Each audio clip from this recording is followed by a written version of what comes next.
Alan and Sebastian, it's so nice to be with both of you today. We have not been able to talk in person like this for a little while, since before COVID. And we are so fortunate that you are in the office today, and Sebastian is here from London. And we can have a conversation about some of the topics that you both think about, write about, and have lived in your professional life, and you have written so much about. But inflation and unemployment, those are the big monsters in the room. Every conversation in a business, in the government, in policy making, and in markets is about those two topics. So Alan, I know you don't normally like to say what you would have done if you were at the Federal Reserve today, but what is your take on what is going on when you see the inflation numbers, when you see the unemployment numbers that you're seeing? Well, what I've done pretty much all of my professional life is to construct models as to how systems are working. So the fact, one of the standard ones is basically inflation. And I like to talk from it. And since we are so close beside us, what you can see here is starting from 1900 to date is the fact that unit money supply, that is M2, divided by the GDP, correlates very closely with the general price level.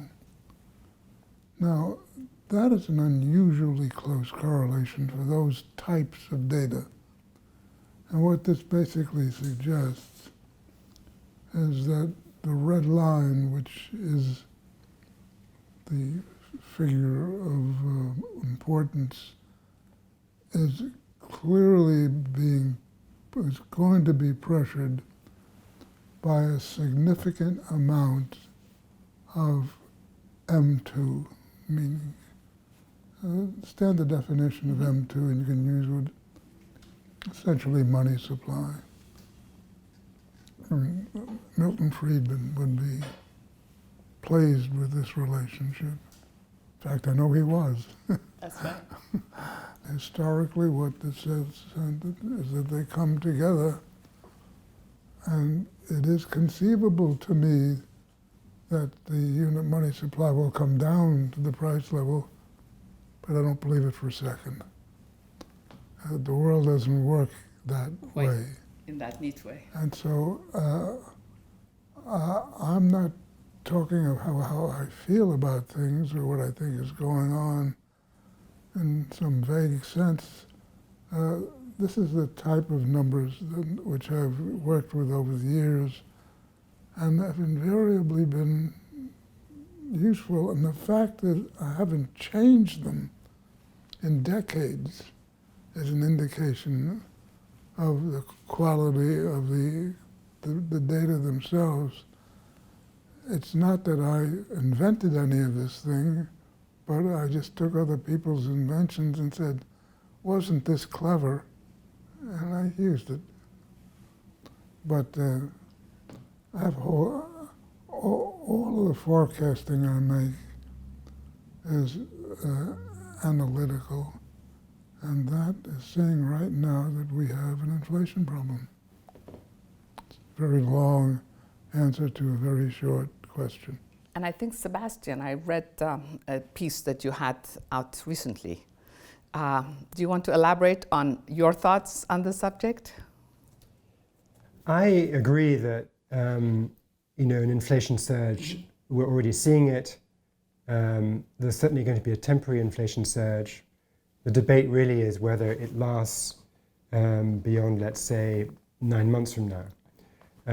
That's partly because of the base effects, that prices were oddly subdued a year ago, so year on year they're looking as if they're accelerating. It's partly because of these temporary bottlenecks in the economy where you've got businesses reopening more slowly than demand is coming back.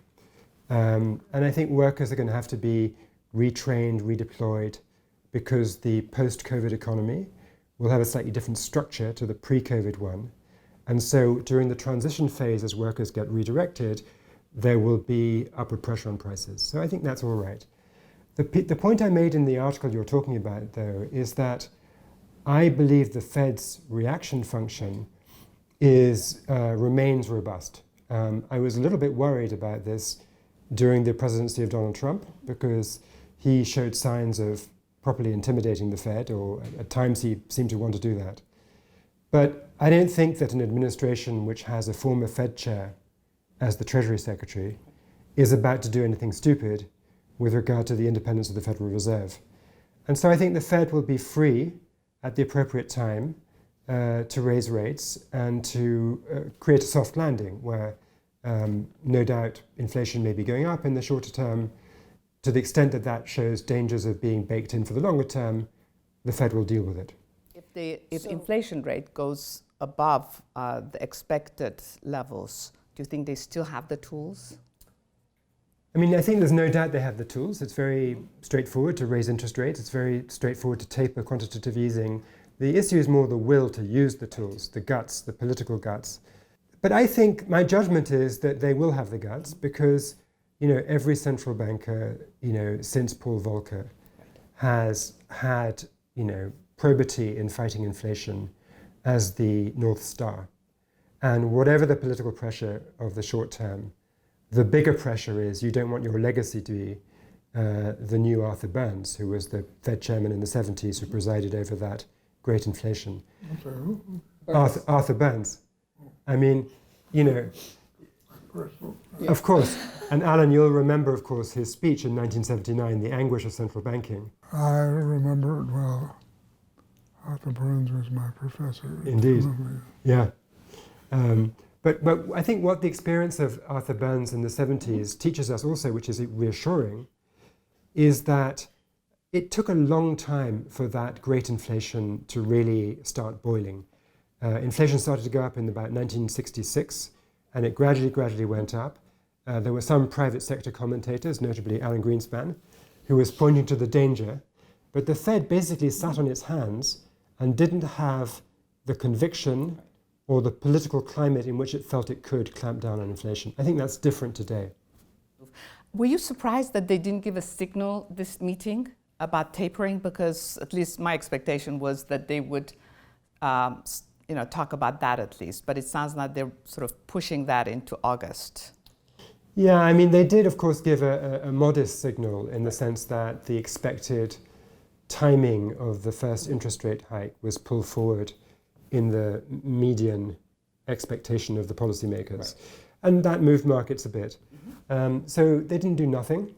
But I think they feel, and I have some sympathy with this, that although if you look at the core PCE inflation, which actually was updated today, it's running at 3.4, which is well above target. That there are these temporary explanations for that, and it's okay to look through it for a few more months.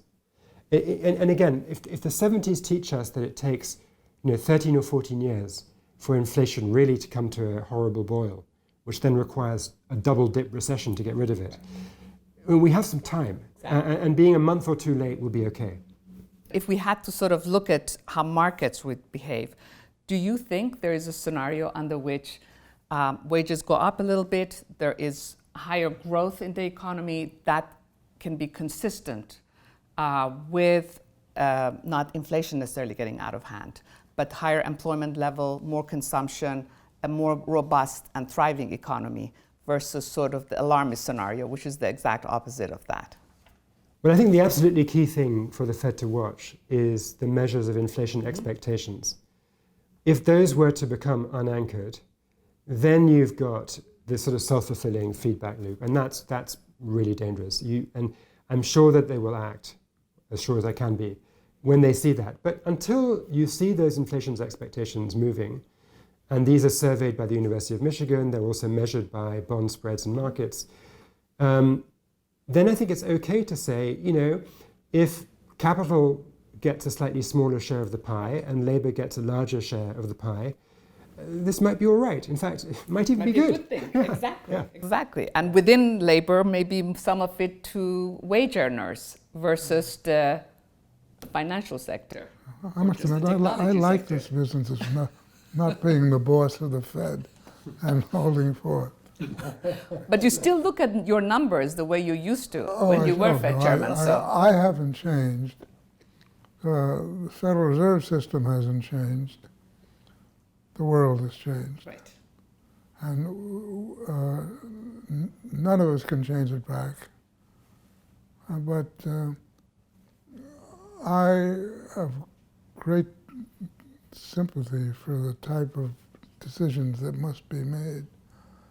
And I look and chuckle periodically when I see when they're struggling with certain issues. I say to myself, oh, this never happened before. And I said, never. I mean, it's a repetitious issue. But don't you think the scale is so much bigger because of this huge amount of liquidity that came into the market, as you were showing us? Oh, sure, of course. But the Fed has always been adjusting to the statement. I've lived decades in learning everything that was going on at the Fed in many cases, determining it. And it's an extraordinary institution. I mean, I look at it with sort of parental pride, which seems sort of absurd considering how far back in American history that goes. But the system's worked. So you're sleeping all right? It never entered my mind.